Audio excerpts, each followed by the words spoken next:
Jumpa lagi para sahabat di channel YouTube IS2C. Bagaimana kabar ayah bunda? Dimanapun berada, semoga selalu dalam keadaan S3. Sakinah, sehat, sejahtera. Perkenalkan saya Upi. Dan saya Syana. Kali ini kita akan berbincang-bincang seputar parenting beserta seluk-beluknya dewasa ini. Ya, mencermati soal parenting itu nggak ada habisnya ya Bu. Ya, betul. Setiap tahap perkembangan itu Anak, muncul masalahnya masalahnya sendiri. Ya. Ini tergantung dari segi pandang kita, memandang ini sebagai masalah atau sebagai hadiah. Ya. Karena masa-masa ini tidak bisa diulang kembali. Ya. Jadi kalau orang tua tidak bijaksana mengatasi konflik-konflik dengan anak, ini bisa memunculkan perasaan terluka dalam diri anak. Efeknya ini jauh ke depan. Iya, Bu. Karena parenting itu bagus sekali karena mempelajari hubungan antara orang tua dengan anak. Banyak tips dan info-info yang kami bagikan di sini untuk membantu para pemirsa. Baik Bu, mari kita bahas yang pertama dahulu. Nah, ini yang banyak dikeluhkan oleh para orang tua. Anak-anak zaman now ini kok susah sekali diatur ya. Iya. Kalau sudah nonton TV, pegang HP itu susah sekali dialihkan untuk kegiatan yang lainnya. Iya. Dipanggil aja nggak mau datang. Iya, dia itu suka menikmati dengan dunianya sendiri. Iya. Juga kalau dibilang suka membantah. Iya. Ya. Beda banget sekali dengan anak zaman dahulu. Iya, karena anak-anak zaman sekarang itu lebih pinter, lebih cerdas, kritis. Ya. Itu untuk itu Bu, kita sebagai orang tua itu kita harus memberi kepada anak untuk menjadwalkan atau membuat aturan bersama anak, bukan membuat aturan untuk anak. Ya. Untuk lebih jelasnya, marikah kita lihat video dari Ibu Cecilia Mariati, pakar parenting Indonesia. Mari kita lihat videonya. Mari. Anak usia TK yang bisa nulis, suruh nulis. Mau beli apa? Mainan. Pasti mainan, Bu. Orang mungkin TK bawang merah habis mah. Pembalute mama habis, ora mungkin. Sing dipikir dia cuma, "Mah, mainan." Katakan satu. Kenapa? Ketika lihat mainan, lihatlah betapa pusingnya dia. "Mah, boleh satu. Tapi ini mah satu." Gak usah marah. Bahkan dia nangis pun saya tetap gini. Kita tadi sudah bicara. Papai enggak tega. Papai bilang apa? Bisikin saya. Udah sih. Saya bilang no. Aku yang ngomong, kamu diam aja. Kamu duduk narasumber, aku narasumber. Gitu. Bisa. Buatlah aturan dengan mereka. Jangan buat aturan untuk mereka. Itu akan sangat berat. Maka saurunge nonton TV, bicaralah jam berapa TV akan dimatikan. Karena ketika dia nonton TV, Anda bilang, sekarang berhenti dulu, nanti mau dimatiin jam berapa gitu loh. Sama kalau Anda lagi seneng-seneng moro-moro kon mandek gitu. Nggak enak toh gitu. Oke? Aturan. Kalau Anda jadi pengurus komite sekolah, gampang. Bu, lihat jadwal sekolahnya, Bu. Bu, saya mau nungguin Ibu mengajar dulu, Bu. Bu, kayaknya aturannya kurang kuat loh, Bu. Gitu loh. Selamatlah sekolahan itu. Rumah, sekolah sama. Kak, kita mau begini. Gimana caranya? Gimana enaknya? Gitu. Nah, saya kemarin pengalaman makan di Pizza Hut. Sudah dibilangin, ini udah terlalu banyak. Ada salad, ada sup, ada pesen lasanya beef. Saya bilang, kamu nggak kebanyakan ini. Nggak apa-apa. Tapi saya sama yang kelas 3 SD bilang gini, terlalu banyak. Ben kiwai. Nah udah kelihatan nih kemelakaran si Jine. Lalu bilang, Dedek mau enggak? Enggak, aku makan ini aja. Saya cuma pesen kentang. Tiba-tiba si umur yang anak kelas 3 SD itu bilang gini, biar tanggung jawab. Untuk bangun itu saya sekitar 2 bulan. Tapi nanti kalau pulang ke rumah eyangnya, balik ke rumah lagi, nyentel lagi anduk wis ngene iki lho. Sut. Anduke ora megar. Tahu maksud saya? Le nyamperke itu memang disamperke tapi gini, sut. Melungker gitu. Waduh, tak dandani meneh. Saya bilang, pastikan anduk dijemur dengan baik. Lupa, maaf ya. Oke. Dulu untuk bikin kayak gitu ngamuk terus. Iya sih, sabar sih. Ngomong terus loh. Oke. Saya bilang, aku cuma ngomong satu kata, pastikan handuknya dijemur dengan baik. Fokus aturan. Kalau mereka sudah membuat, tugas kita sebenarnya hanya mengingatkan. Itu saja. Bu Sisil, kalau diingatkan nggak mau gimana?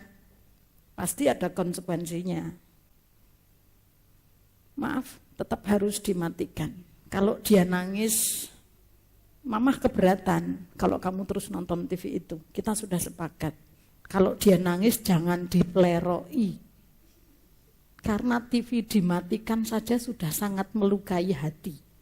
Ora sah ditambahi, sukanya kayak gitu. Tadi udah sepakat malam, udah besok lagi TV-nya dibuang aja. Biar dikasih tetangganya aja.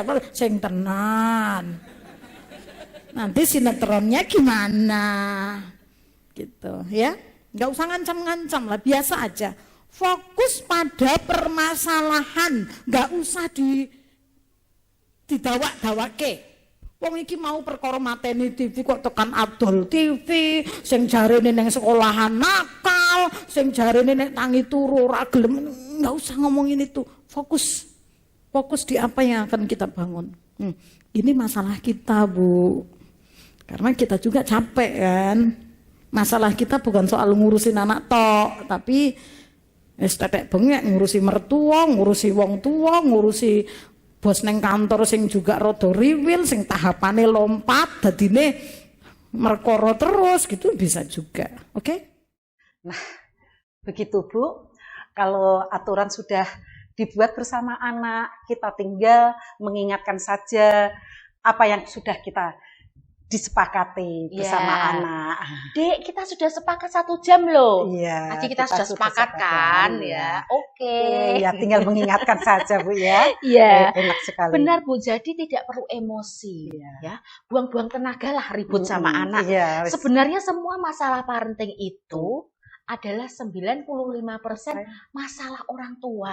Oh, begitu ya Bu. Jadi orang tua tidak bisa memberesi masalah dalam emosi dalam diri anak kalau dia tidak memberesi emosi dalam dirinya sendiri. Untuk lebih jelasnya mari kita saksikan video dari Bapak Gobin Varsdev, ahli parenting dari Bali ini. Mari silahkan. Mari. Parenting Bapak Ibu, parenting. Saya mau bilang, saya ngajar compassionate parenting, selalu saya ucapkan pertama, saya tidak akan mengajar teknik untuk membereskan si anak. Anak nakal Pak, digimanain? Anak begini Pak? No. 95% masalah parenting adalah masalah orang tua. Kita ini mengidap luka-luka di dalam batin kita begitu banyak. Dan biasanya di antara 0 sampai 7 tahun. Luka-luka itu ada di dalam diri kita. Kita udah lupa mungkin dengan luka-luka itu. Tapi apa yang terjadi? Secara manusia, secara alam semesta, alam itu selalu menyeimbangkan. Ya, ketika ada tekanan dia akan mencoba melepaskan dan seterusnya. Sama. Ketika saya mempunyai luka-luka di dalam diri saya, maka saya akan mencari pasangan. Awalnya mencari pasangan yang dimana bisa menyembuhkan luka saya. Contoh, kalau hubungan saya dengan ibu saya buruk, Ya, maka saya akan bilang, nggak mau aku cari pasangan atau pacar atau istri yang mirip ibuku. Aduh, cerewetnya, aduh, enggak deh. Gitu, betul ya? Ini secara sadar. Tapi bawah sadar saya akan cari, ini pasangan, wah Tika ini kelihatannya beda sama ibu saya, gitu kan. Waktu pacaran topengnya tebel Bapak Ibu. Tunangan lepas satu, menikah lepas satu, hamil lepas satu, begitu punya anak, kamu kok mirip ibuku ya? Iya kamu kayak bapakku juga, wah ribut akhirnya. Ini namanya opposite attraction awalnya, opposite. Kalau saya coba dia teliti begitu ya, seperti itu. Opposite attraction itu kalau belum menikah opposite attraction. Kalau udah nikah fatal attraction ya.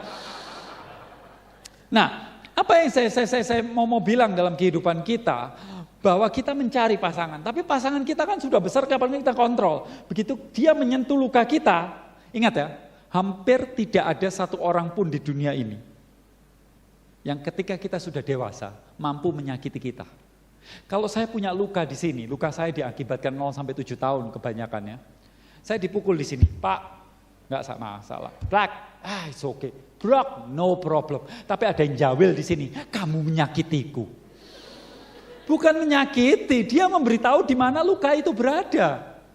Tapi kita kan ngomong sama istri-istri, kamu jangan bikin aku marah ya. Jangan melakukan itu ya. Artinya apa? Saya punya luka. Kamu jangan megang luka. Bukannya kita menyembuhkan luka itu, kita memarahin orang-orang agar tidak ini. Lah kalau pasangan kita bisa atur, kita kontrol, maka apa yang terjadi? Anak kita ini loh. Satu-satunya orang, satu-satunya makhluk yang mampu dengan detail mengetahui luka-luka yang ada di dalam diri kita. Itu terminatornya. Kalau Anda menjadi guru, ada beberapa guru di sini ya. Anda akan bilang gini, Pak, saya itu lupa ngurus anak 20 di sekolah yang begajulan. Saya tetap sabar Pak. Tapi sampai rumah ngurusin satu ini loh Pak. Aduh, setengah mati. Kenapa? Karena hubungan orang tua dan anak itu bukan hubungan fisik saja. Bukan emosional saja, tapi energetik. Jadi dia tahu energi luka-luka kita di dalam diri kita. Sehingga luka-luka itu dia tahu. Dia tahu detail. Tapi apa yang terjadi? Ketika dia memberitahu luka kita nggak beresin luka kita. Kita paksa dia untuk ngikutin kita. Parenting quote pertama, nggak peduli umur anak Anda berapa. Tidak peduli status atau tingkatan dia berapa. Perasaan Anda, emosi Anda, itu pertama. Adalah hal yang pertama. Anda tidak bisa membereskan emosi anak sebelum kita membereskan emosi di dalam diri kita. Tidak bisa. Berarti orang tua nih yang bermasalah. Makanya kita perlu banyak belajar ilmu-ilmu parenting supaya bisa memahami anak dengan benar. Kalau kita bisa memahami anak dengan baik, bisa berkomunikasi dengan mereka, dengan nyaman tanpa banyak konflik, tentu tidak susah untuk menerapkan pendidikan moral yang baik. Nah, itu betul sekali Bu. Karena menurut Bu Sisilia Mariyati itu pondasi yang paling baik itu dimulai dari masa awal, anak ya, masa anak-anak, masa masih PAUD gitu. Ya. Itu adalah namanya pondasi emas. Iya, paling untuk menentukan menjadi apa anak ini besok. Iya, betul. Ya. Untuk lebih jelasnya, mari kita lihat video Ibu Sisilia Mariyati, ahli parenting dari Indonesia. Silakan. Ini adalah proses membangun manusia itu dimulai dari sini. Nih. Kalau di sininya kuat 0 sampai 8, sampai SD kelas berapa ini? Ini loh. Halo? Bapak Ibu? Saudara-saudara? Sopo sing anake kelas loro? SD? Cong? Masih anak PAUD. Jadi kalau ada PR nggak mengerjakan itu mereka masih di area yang normal. Anak PAUD. Kadang-kadang mogok, kadang-kadang bilang mami jelek. Terus papinya bilang betul. Papi juga baru sadar. betul kamu gitu ya. Jadi cuma undang-undangnya di Indonesia PAUD itu 0 sampai 6. Maka begitu lulus PAUD, lulus TK, habis itu masa PAUD-nya. Ya, dengan PR yang banyak, duduknya harus begini. Ini ngerampas kesempatan ini. Ya tapi kan sekolahannya kayak gitu, Bu. Ditambah lagi orang tuanya juga kayak gitu. Kalau nilainya nggak 100, ini kan gampang banget. Kamu udah dikasih tahu Mami tadi pagi. Kok lupa lagi? Nih, siapa guru SD kelas 1, 2? Tuh, berdiri ya. Sekarang, tegak. Lihat ke sana. Mahwar digebuki. Nih wajahnya para penegak keadilan. Bukan. Anda mau keadilan, orang tuanya nggak adil ya nggak bisa gitu. Jadi ini loh 0 sampai 8. Nek orang tua yang anaknya umur 8 tahun tahu ini, oh cara belajarnya seperti apa nanti kita lihat. Kesini tergantung ininya. Nah, kuliah, kerja, ngisi rumah dengan perabotan. Nek bahane ora ono ning kene, perabotane elek kabeh. Jelas ya sekarang bahwa anak-anak ini butuh penanganan khusus, anak-anak balita. Pada usia ini mereka baru senang-senangnya explore. Ya kan Bapak Ibu?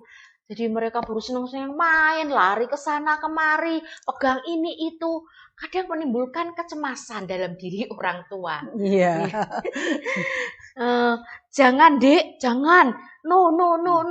Kadang orang tua jadi tidak sabar dan cepat emosi untuk menghadapi anak-anak ya karena khawatirnya tadi ya Bu ya. Bagaimana? Apakah ada cara-cara khusus untuk orang tua ini supaya tidak mengalami yang seperti ini? Ada Bu. Ada cara yang jitu untuk membuat kita para orang tua menjadi lebih sabar, lebih bisa mengendalikan emosi dan kepala dingin untuk menghadapi anak-anak dari segala usia gitu. Terus apa itu? Ternyata juga bukan untuk orang tua saja, tapi untuk siapapun, kami, kita. Wah, penting sekali nih. Kasih tahu caranya dong, Bu. Oh, ada caranya, Bu, dengan melatih nafas. Yaitu kita menarik nafas dalam-dalam, hembuskan pelan-pelan. Pasti kita tidak jadi marah, Bu. Tidak jadi marah ya, Bu. Untuk lebih jelasnya, mari kita saksikan video Pak Bobin Fasdev, ahli parenting dari Bali, di video berikut ini. Kita simak bersama. Ketika kita nafas, perutnya kembung. Jadi dadanya diam saja.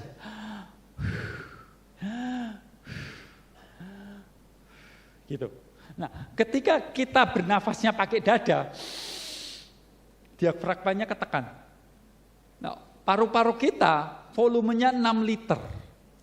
Ini ketekan di bagian sini nggak dapat udara. Banyak udara residu. Ketekan di sini, 30% diskon. Apalagi duduknya gini, nafasnya pendek-pendek.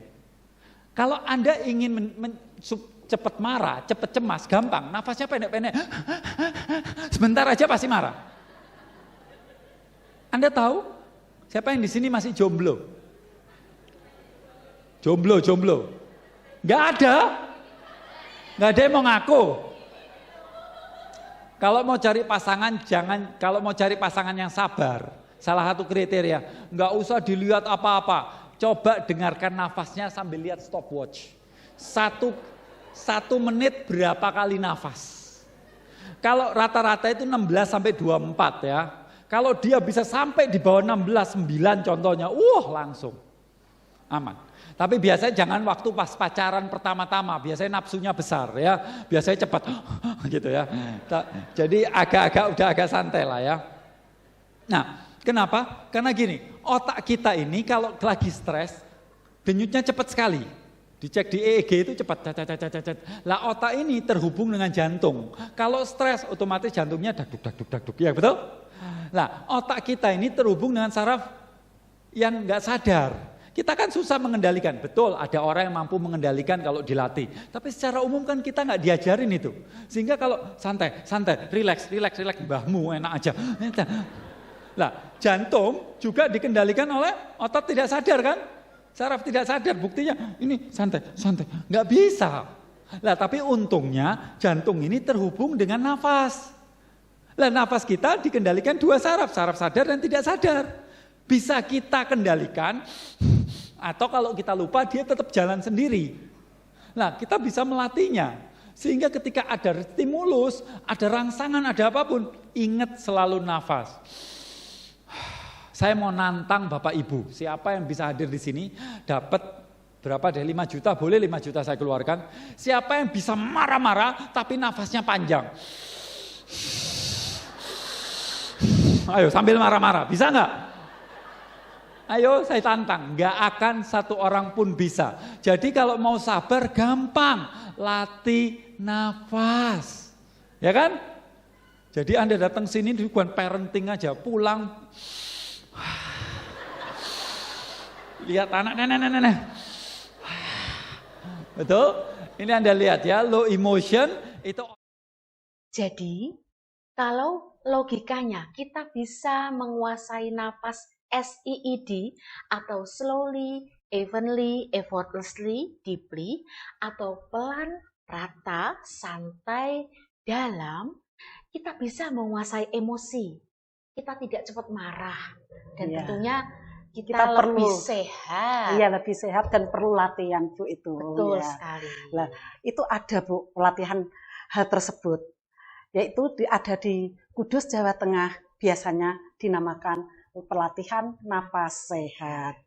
Untuk siapapun yang ingin berlatih napas sehat bisa menghubungi IS2C gratis. Banyak loh yang sudah ikut pelatihan napas sehat ini.